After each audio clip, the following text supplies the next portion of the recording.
नमस्कार, आज आपका स्वागत है हमारे यूट्यूब चैनल श्री जी ज्योतिषाचार्य में। आज हम आपको चंद्र ग्रहण के बारे में कुछ जानकारियाँ बताएँगे।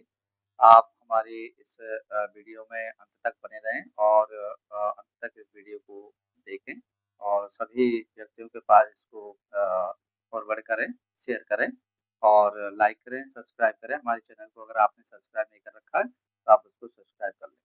ठीक है। फाल्गुन मास है 2026 में संवत 2082 में और पूर्णमासी तिथि है, मंगलवार को अब की बात होली पड़ रही है और इस दिन चंद्र ग्रहण है। इसकी वजह से हम होली को 2 तारीख को मनाएँगे। चंद्र ग्रहण की जो डिटेलें हैं, वो हम आपको इस वीडियो में समझा रहे हैं। चंद्र ग्रहण हमारे पास में भारत में देखा जाएगा। भारत में चंद्र ग्रहण जो है, वो देखा जाएगा और अभी चंद्र ग्रहण की जो स्थितियाँ हैं कि कौन से समय में ब्रज भूमि पंचांग के मतानुसार हम आपको बता रहे हैं।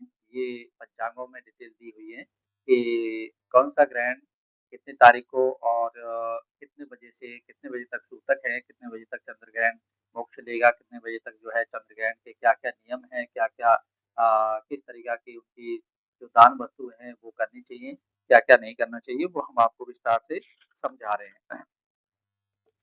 3 मार्च 2026 फाल्गुन मास में पूर्णमासी और मंगलवार की तिथि है। उस दिन होली का दहन है, होली का दिन है।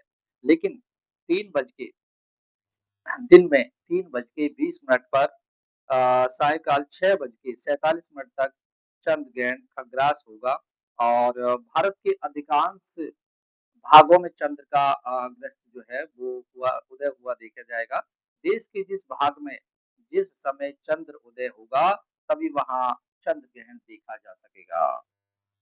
ग्रहण का अंत संपूर्ण देश में सायंकाल जो ग्रहण का अंत संपूर्ण होगा वो सायंकाल 6 बजकर 47 मिनट पर होगा। खग्रास प्रारंभ स्टार्ट हो जाएगा 4 बजकर दोपहर में प्रारंभ होगा 4 बज के 35 मिनट से, पर खग्रास समाप्त होगा 5 बजकर 33 मिनट पर। रूप में केवल असम और पूर्वोत्तर के अन्य देशों में तथा देश में भी दिखाई देगा ये चंद्र ग्रहण जो है, इसलिए इसके जो सूतक होंगे वो प्रातः काल 6 बजकर 20 मिनट से प्रारंभ हो जाएँगे। सुबह 6 बज के 20 मिनट से प्रारंभ हो जाएँगे तो हमें पूजा-पाठ के जो हमारे जो पट हैं, जो हमारी पूजा-पाठ करने की जो शैली है, वो सब वहाँ पे बंद हो जाएँगी और हम दर्शन नहीं कर पाएँगे। उस टाइम पे मंदिरों के जो पट हैं वो बंद हो जाएँगे और हमारा जो ग्रहण है, वो शाम को 6 बज के 47 मिनट तक चलेगा।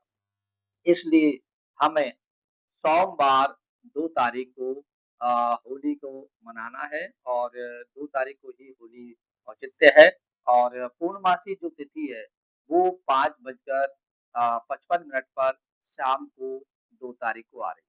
पूर्णमासी प्रारंभ हो रही है, इसलिए अभी इस मतानुसार ब्रज भूमि पंचांग के अनुसार हम आपको ये डिटेल समझा रहे हैं और आप इसी के अनुसार जो पंचांगों में जो पंचांग शोध करता है, जो बड़े-बड़े विख्यात प्रसिद्ध जो व्यक्ति हैं, जो पंचांगों के गणना करते हैं, जिनसे सभी पंडित लोग अपने मतानुसार चलते हैं और पंचांगों के डिटेल से ही हम पूजा पद्धतियों के कार्य करते हैं, तो पंचांग की बातों को स्वीकार करना चाहिए। जो व्यक्ति पहले 1 वर्ष पहले पंचांग को बना देते हैं और उन पंचांगों में जो डिटेल लिखी होती हैं, उन्हीं को आम नागरिक उनको फॉलो करे क्योंकि पंचांग के अनुसार चले।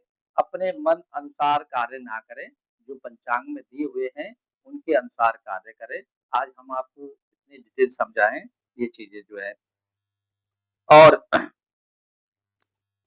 इसमें जो ग्रहण होगा, चंद्र ग्रहण जो है, चंद्र ग्रहण का जो जो कार्य है, वो हम आपको बताएँगे। सूतक में क्या-क्या नहीं करने चाहिए। सूतक में बालों को नहीं बहाना चाहिए और वृद्ध और रोगी, जो वृद्ध और बाल व्यक्ति हैं, जो बच्चे हैं, जो वृद्ध हैं, जो रोगी हैं, उनको छोड़कर वो कोई भी कार्य कर सकते हैं, भोजन कर सकते हैं, वो सहन कर सकते हैं, वो बैठ सकते हैं, वो किसी भी कार्य को कर सकते हैं, उनके लिए इसमें किसी प्रकार का कोई दोष नहीं है। और जो स्वस्थ हैं, जो निरोगी है, जो हष्ट-पुष्ट हैं, उन्हें भोजन इत्यादि कार्य त्याग देना चाहिए और सहन नहीं करना चाहिए। यानी कि जब चंद्रग्रहण का पीरियड रहेगा तो आपको सोना नहीं है, आपको सब्जियाँ नहीं काटनी है, आपको किसी प्रकार से भोजन नहीं करना है, आपको बैठकर उपासना करनी है। उधर में दिन जो है महिलाओं के अगर जो गर्भवती महिलाएँ हैं, उनको किसी कारणवश चाकू से किसी प्रकार की जो छुरी है, उनसे कोई साग, सब्जी, फल इत्यादि कार्य नहीं काटते हैं।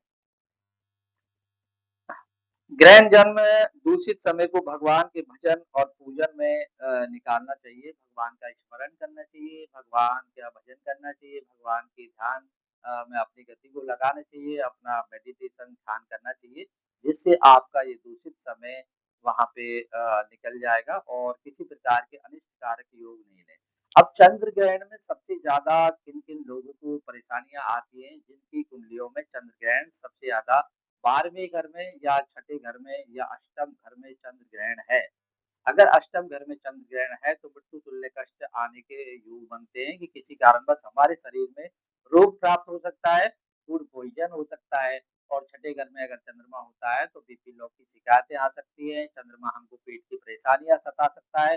12वें घर में अगर चंद्रमा है आपकी कुंडली में और चंद्र ग्रहण के दौरान आपको जो साइड इफ़ेक्ट आएँगे, वो पेट की परेशानियाँ आ सकती हैं और हमारे लिए जीवन में जो है वो लीवर की परेशानियाँ दे सकता है और हमको वो थोड़ी-सी परेशानियों से निकाल सकता है। हमारा मन उदास हो सकता है, मन में किसी प्रकार की परेशानियाँ हमारे जीवन में वो आ सकती है। तो चंद्र ग्रहण जब चंद्र दूषित होता है कुंडली के अंदर, तो चंद्र ग्रहण के दौरान ही ये समस्याओं का सामना हमको करना पड़ता है कि चंद्र ग्रहण अब आ रहे हैं 3 तारीख को और उसके बाद जो रिज़ल्ट हमारे पास आएँगे 6 महीने का, उसके अंदर ये समस्याएँ हमारे पास आ सकती है। तो इसके उपाय हैं कि चंद्र ग्रहण के दौरान आपने पूजा इत्यादि अपना जो है स्मरण करना चाहिए भगवान में और जब चंद्र ग्रहण मोक्ष होगा, जब चंद्र ग्रहण समाप्त होगा, तो आपको पानी वाले जो 4 नारियल अपने ऊपर से उबार कर और बहते हुए जल में आप उनको प्रवाह कर सकते हैं, गंगा में आप स्नान कर सकते हैं, जमुना जी में आप स्नान कर सकते हैं, नदी या नहर में आप स्नान कर सकते हैं। उन जो पानी वाले जो नारियल हैं, उनको वहाँ पे आप प्रवाह कर सकते हैं। दूध आप जो है गंगा जी में, जल में प्रवाह कर सकते हैं। सफ़ेद वस्तु दान कर सकते हैं, जैसे आटा है, चीनी है, चावल है वस्त्र है, दूध है, इत्यादि चीज़ें आप दान कर सकते हैं। ये आपको हमने आज डिटेल से जानकारियाँ दी हैं।